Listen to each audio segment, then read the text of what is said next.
Le mont Arafat, c'est à cet endroit le prophète Mohammed, paix et salut sur lui, a réuni les musulmans pour donner le dernier sermon aux musulmans, leur a donné son dernier message. Écoutez jusqu'à la fin. Partagez la vidéo, ce message doit être entendu à tous les musulmans. Le dernier sermon du prophète Mohammed. Paix et bénédiction d'Allah soit sur lui. Au mont Arafat lors du pèlerinage d'adieu. Un testament pour l'humanité. Le discours. Ô peuple, écoutez-moi attentivement, car je ne sais pas si, après cette année-ci, je serai encore parmi vous. Écoutez donc ce que je vous dis avec beaucoup d'attention et transmettez ce message à ceux qui ne pouvaient être présents parmi nous aujourd'hui.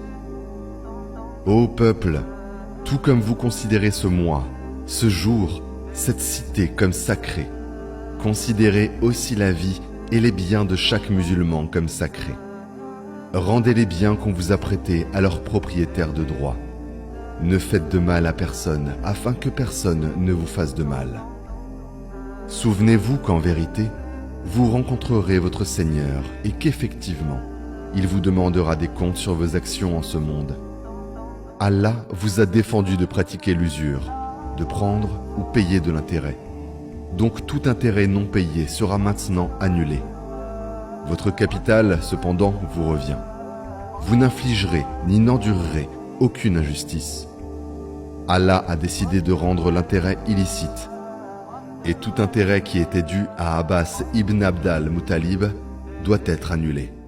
Tous les droits à la vengeance découlant des homicides de la période pré-islamique sont désormais annulés, et les premiers que j'abolis sont ceux qui découlent du meurtre de Rabia ibn al-Harith. Faites attention au diable, pour le bien de votre religion. Il a perdu tout espoir de pouvoir vous amener à commettre les grands péchés. Alors faites attention de le suivre dans les petits péchés. Ô peuple, il est vrai que vous avez certains droits à l'égard de vos femmes, mais elles ont aussi des droits sur vous. Souvenez-vous que c'est par la permission de Dieu que vous les avez prises pour épouses et que c'est Dieu qui vous les a confiées. Si elles respectent vos droits, alors il leur revient le droit d'être nourries et habillées dans la gentillesse. Traitez donc bien vos femmes et soyez gentils envers elles, car elles sont vos partenaires et elles vous sont dévouées. Il est de votre droit qu'elles ne fréquentent pas des personnes que vous n'approuvez pas et qu'elles ne commettent jamais l'adultère. Ô peuple, écoutez-moi bien, adorez Allah, faites vos 5 prières quotidiennes, jeûnez pendant le mois de Ramadan et donnez de votre richesse en zakat. Accomplissez le haïj, pèlerinage, si vous en avez les moyens. Ô peuple, toute l'humanité descend d'Adam et Ève. Un arabe n'est point supérieur à un non-arabe, et un non-arabe n'est point supérieur à un arabe. Un blanc n'est point supérieur à un noir, et un noir n'est point supérieur à un blanc. Aucune personne n'est supérieure à une autre, si ce n'est par la piété et les bonnes actions.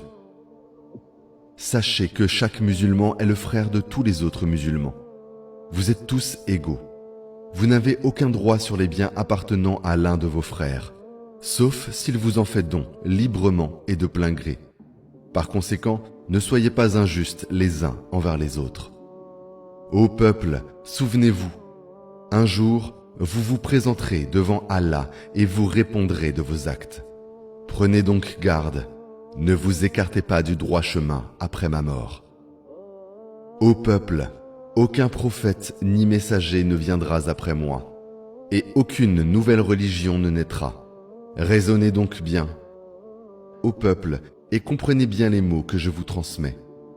Je laisse derrière moi 2 sublimes héritages, le Coran et ma Sunna. Si vous les suivez, jamais vous ne vous égarerez. Que tous ceux qui m'écoutent transmettent ce message à d'autres, et cela à d'autres encore, et que les derniers puissent le comprendre mieux que ceux qui m'écoutent actuellement. Sois témoin, ô Allah, que j'ai transmis ton message à tes serviteurs. Le prophète Mohammed, le dernier des messagers. En l'an 10 après l'Hégire, un événement mémorable se déroula dans l'histoire de l'islam. Ce fut un pèlerinage comme aucun autre, le pèlerinage d'adieu à la Mecque du prophète Mohammed. Que la paix soit sur lui. Ce pèlerinage marqua à la fois le début et la fin, l'aboutissement d'une vie dédiée au culte d'Allah et à la guidance de l'humanité. L'appel au pèlerinage résonna à travers les terres, attirant plus de 100 000 croyants de près et de loin. Les musulmans affluèrent vers Médine, suivant les traces de leur bien-aimé prophète, aspirant à émuler chacun de ses actes. Le prophète avait passé 9 ans à Médine, enseignant aux musulmans les piliers de la foi et la législation d'une nouvelle nation, une Oumma, mais il était maintenant temps d'inculquer la connaissance du pèlerinage. Il se lança dans le voyage, conduisant un immense convoi vers la Mecque. Alors que le prophète entrait dans la Mecque, il fit une pause devant la porte de Bani Shaïba et pria pour l'honneur et la piété de tous ceux présents, implorant les bénédictions d'Allah sur la Kaaba et ses pèlerins. Le prophète, dans sa sagesse infinie, guida les musulmans à travers les rituels du pèlerinage, s'assurant qu'ils en comprenaient chaque aspect. C'était un moment d'accomplissement divin, car Allah révéla un verset déclarant « Aujourd'hui, j'ai parachevé votre religion pour vous ». Coran, Sourate 5, verset 3. Et là, sur le mont sacré d'Arafat, le prophète prononça un sermon d'une importance inégalée. Après 23 années de lutte et de dévouement incessant, il s'adressa aux générations qui viendraient après lui, ayant accompli sa promesse de guider l'humanité vers le culte du Tout-Puissant. Dans son dernier sermon, le prophète aborda de nombreux sujets, notamment la fraternité, le statut des femmes et l'importance de se conformer aux enseignements du Coran et de la Sunna. Ces paroles résonnèrent avec une clarté inébranlable, car elles seraient gravées dans les cœurs des croyants pour toujours. Puis vint le moment où le prophète conclut son sermon en demandant « Ô gens, vous ai-je fidèlement délivré mon message ?» La foule en liesse répondit d'une seule voix « Oui, ô messager d'Allah !» Ainsi se termina le pèlerinage d'adieu du prophète Mohammed, un événement gravé dans l'histoire de l'islam et dans les cœurs des croyants. Les leçons tirées de ce jour béni continuèrent d'inspirer et de guider les musulmans du monde entier dans leur quête de spiritualité et de justice.